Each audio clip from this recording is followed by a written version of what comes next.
வரலாற்று சிறப்புமிக்க கூட்டமாக இருக்கும். எப்படி 77 ஆட்சியை பிடிச்ச ஒரு வரலாற்று சிறப்புமிக்க ஒரு கருணம் அமைஞ்சதோ அதே மாதிரி 2026 ஆட்சியை மாற்றம் நடக்கப் போகிறது. அதுவும் வரலாற்றில் அடுத்த 100 வருடங்களுக்கு பதிய போகும் ஒரு தேர்தலாக, அந்த தேர்தலுக்கான செயல்வீரர் கூட்டமாக இது இருக்க போகிறது. இந்த தயாரிப்பு பணிகள் கடந்த 4-5 மாதங்களாக நம்ம நடந்துட்டு வருது. இதில் 24,300 கிளைகளை வெற்றிகரமாக ரீஸ்ட்ரக்சரிங் பண்ண ஒரே கட்சி நம்மள தான் இருக்கும். ஏன்னா அந்த ஒரு வருடத்தில் பல கட்டங்களில் பொதுச் செயலாளர் மற்றும் இங்க இருக்க மாவட்ட செயலாளர் அனைவரும் உங்க எல்லாருக்கும் தெரியும், கட்சியோடைய கிளை கழகத்தை பிரித்து ரீஸ்ட்ரக்சரிங் பண்ற பணிகளில் மிகவும் கடினமான பணிகளில் 3 மாதங்களில் வெற்றிகரமாக முடிச்ச ஒரே கட்சி நம்ம தான். அதில் நிறைய பேர் என்ன இப்போ கிளையை பிரிச்சுட்டோம், அதை உடனே என்னுடைய கிளையை 2ஆக பிரிக்கப்பட்டதுன்னு. கண்டிப்பாக தேர்தல் பணிக்காக நீங்கள் அனைவரும் செய்த பணி இந்த 2026 தேர்தலில் வெற்றிகரமாக எப்படி ரிஃப்ளெக்ட் ஆக போகுதுன்னு பாருங்கள். ஒரு தேர்தலில் ரொம்ப முக்கியமான விஷயம் நம்ம மக்களை எப்படி சந்திக்க போகிறோன்றது தான். நம்ம கட்சிக்கு இருக்கிறதுலே சுலபமான பணி அது ஒன்று தான். ஏன்னா நீங்கள் பல தேர்தல்களில் பார்த்துருப்பீங்க, ஒரு வேட்பாளர் போகிறதுக்கு முன்னாடி அதுக்கு 2 நாளைக்கு முன்னாடியே தயாரிப்பு பணிகள் நடந்துடும். இப்போ உங்களுடைய தெருவில் ஒரு வேட்பாளர் வர்றாருன்னா முதல்ல அந்த கட்சி திமுகவோ அதிமுக அந்த கட்சியை சேர்ந்தவர்கள் போய் நிற்பார்கள். அங்கே இருக்கிற எல்லாரையும் தயார் பண்ணுவார்கள். எந்த வீட்லேயும் வரவேற்பு இருக்காது. நீங்கள் அந்த வீட்டு ஓனர் கதவை திறந்துக்கிறதுக்கு முன்னாடி கோலம் போட்டு வச்சுருப்பாங்க. அங்கே 2 பேர் நின்று அந்த வீட்டு ஓனருக்கு தெரியாமே வரவேற்பு கொடுப்பார்கள். அனைத்தையும் ஒரு செட்டப்பாக, ஒரு நாடகமாக ஒவ்வொரு தெருவிலும் ஒரு வேட்பாளருக்கு வரவேற்பு தயாரிப்புகளையே ஒவ்வொரு கட்சியும் நாடகமாக செய்து வரும். இப்படி தான் இந்த தேர்தலில் இது வரைக்கும் 20-30 ஆண்டுகளாக நம்ம எல்லாம் பார்த்துட்டு வரோம். ஆனால் நீங்கள் களத்திற்கு போகிறப்ப ஒவ்வொரு வீட்டிலும் உங்களை வாழ்த்தி வரவேற்பார்கள். மற்ற கட்சிக்கெல்லாம் எது கஷ்டமான பணியோ அது ரொம்ப சுலபமான பணியோ அது ஒன்றும் இல்லை, நம்மளுடைய தலைவர் ஒருத்தருக்காக மட்டும்தான். இப்போ மேடையில் எல்லாரும் பேசினாங்க, வியந்து பேசினாங்க. அண்ணன் நாஞ்சில் சம்பத் அவர்கள் பேசினார்கள், அண்ணன் அனைவரும் பேசினார்கள். என்ன சொன்ன ஒரே விஷயம், அனைவருடைய வாழ்நாளிலும் இப்படி ஒரு சூழ்நிலை, இப்படி ஒரு தலைவருக்கு கொடுக்கும் வரவேற்பு நாங்கள் யாரும் பார்த்ததே கிடையாது. இது முற்றிலும் உண்மை. ஏன்னா இது களத்தில் நின்று பணியாற்ற போகிற, ஏன்னா நீங்கள் தான் களத்தில் நின்று தேர்தலை நடத்த போகிறவர்கள் நீங்கள் மட்டும்தான். ஏன்னா மாநிலத்திலேருந்து மாவட்டத்திற்கு இன்ஸ்ட்ரக்ஷன் வரும், மாவட்டத்திலேருந்து ஒன்றிய நகர கழக செயலாளர் உங்களுக்கு தான் வரும். நீங்கள் தான் களத்தில் நின்று தேர்தலை சந்தித்து தேர்தலை முடிக்க போகிறவர்கள் நீங்கள் தான். கட்சியோடைய அடிமட்ட பேஸ் நீங்கள் தான், செயல் வீரர்கள் நீங்கள் தான், தேர்தலை சந்திக்க போகிறீங்க, நீங்கள் தான் மக்களையும் சந்திக்க போகிறீங்க. உங்களுக்கு தெரியும் களம் எப்படி இருக்குன்னு. எந்த தயக்கமும் வேண்டாம். நிறைய பேர் என்கிட்ட பேசிட்டு இருக்கப்ப என்னென்ன எப்படி இருக்கும்னு எந்த தயக்கமும் வேண்டாம். மக்கள் தயாராக இருக்கிறார்கள். சமீபத்தில் ஒருத்தர் பேசிட்டு இருந்தாரு. அப்போ என்கிட்ட கேட்டாரு, எவ்வளவுங்க நீங்கள் ஓட்டு வாங்குவீங்கன்னு. நான் அவர்கிட்டயே திரும்ப கேட்டேன், எத்தனை ஓட்டு எங்களுக்கு இருக்கும் என்று நீங்கள் நினைக்கிறீர்கள் என்று. அவர் சொன்னார், வீட்டுக்கு ஒரு ஓட்டு இருக்கும்னு. சரி, எத்தனை ரேஷன் கார்டு இருக்குது தமிழகத்தில்? 2,25,00,000 ரேஷன் கார்டு இருக்குது, 25 லட்சம் ரேஷன் கார்டு இருக்குது. சரி, ஒரு 25 லட்சத்தை கழிச்சிருங்க, 2 கோடி வீட்டில் ஒரு ஓட்டு விழுந்தால் எவ்வளவுன்னு கேட்டேன். அதுவே 40% கடந்து விட்டது. இன்னைக்கு இருக்கிற சூழ்நிலையிலே 40% நம்ம கடந்து விட்டோம். யாரு? எதிர்கட்சியை சார்ந்த ஒரு நபர், திமுகவை சார்ந்த ஒரு நபர், அவர் திமுகவுக்கு வேலை செய்யும் ஒரு நபர் தற்செயலாக ஏர்போர்ட்ல பார்த்தப்ப கேட்ட கேள்வி. ரியாலிட்டி தெரியாம எதிர்கட்சிகள் இருக்கிறார்கள், மற்ற கட்சிகள் இருக்கிறார். ஆனால் உங்களுக்கு தெரியும் உண்மை என்னவென்று. ஒவ்வொரு வீட்டிலும் எவ்வளவு கஷ்டப்படுறாங்க, முக்கியமாக பெண்கள் கடந்து வர பாதைகள் ஒவ்வொரு வீட்டிலும் எவ்வளவு கஷ்டப்படுறாங்கன்னு உங்களுக்கு தெரியும். முக்கியமாக ஒவ்வொரு இல்லத்திலும் முன்னாடிலாம் ஸ்கூலில் பசங்க படிக்க போனாங்கன்னா படித்து முடிச்சுட்டு அவன் எப்போ காலேஜில் போவான், வேலையை முடிப்பான், அவனுக்கு எப்போ வேலைக்கு வாங்கி கொடுக்குன்னு இருப்பாங்க. ஆனால் இன்று 5வது மேலே படிக்கிற பசங்களை பார்த்து பயப்படும் பெற்றோர். ஏனால் போதை பழக்கம். சமீபத்தில் ஒரு அரசு பள்ளிக்கு, நீங்களும் உங்களுடைய பகுதியில் இருக்கிற அரசு பள்ளிகளில் இல்லை மற்ற பள்ளிகளில் இருக்கிற ஒரு ரெஸ்ட் ரூமில் போய் பாருங்க. எல்லா இடத்துலையும் மேலே ஒரு சின்னதாக ஒட்டி இருக்கு. என்னன்னு கேட்டால் அதாங்க கூலிப்புங்கிறாங்க. அது என்னதுங்க கூலிப்புனா, இது ஒரு குட்கால ஒரு வகையாம்.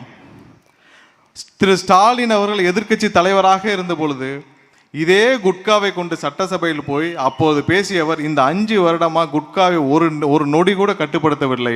ஆனால் இன்று பள்ளிகள் வரை குட்காக்கள் புழக்கத்தில் அதிகமாக இருக்குது. அப்போ பெற்றோருக்கு ஒரு பெண்களுக்கு வீட்டில் இருக்கவங்களுக்கு எவ்வளோ கஷ்டமாக இருக்கும். ஒவ்வொரு நாளும் பசங்களை வெளியில் அனுப்பிட்டு போகிறோம், அவன் எப்படி வருவான்னு தெரியாமல் பயந்து கொண்டிருக்கும் பெண்களுக்கு மத்தியில் இன்று ஆட்சி மாற்றம் ஏன் வர வேண்டும் என்பதில் அனைவரும் அனைத்து தரப்பு மக்களும் தெளிவாக இருக்கிறால் என்னென்ன அவங்களுக்கு தேவைன்னு சொல். முக்கியமாக பெண்களுக்கு பாதுகாப்பும் தேவை, அவர்களுக்கு தேவையான வாழ்வாதாரமும் தேவை.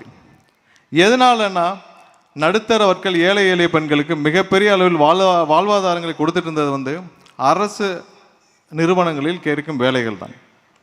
கடந்த 5 வருஷத்தில் எத்தனை ஆசிரியர் பணியிடங்கள் நிரப்பப்பட்டிருக்கு.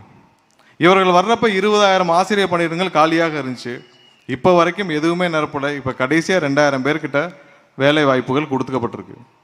நம்ம இருந்த ஒரு 10 வருஷம் 15 வருஷத்துக்கு முன்னாடிலாம் பார்த்தீங்கன்னா வீட்டுக்கு ஒரு ஆசிரியராக இருப்பார், இல்லை என்றால் வேறு ஏதாவது செவிலியர்களாக இருப்பால். பெண்களுக்கு அனைவருக்கும் ஏதாவது ஒரு வேலை அரசு வேலைகள் கொடுக்கப்பட்டிருக்கும். வேற என்ன வாழ்வாதாரங்கள், அவர்களுக்கு வாழ்வை மேம்படுத்த வேற என்ன வாழ்வாதாரங்கள் இருக்கும்?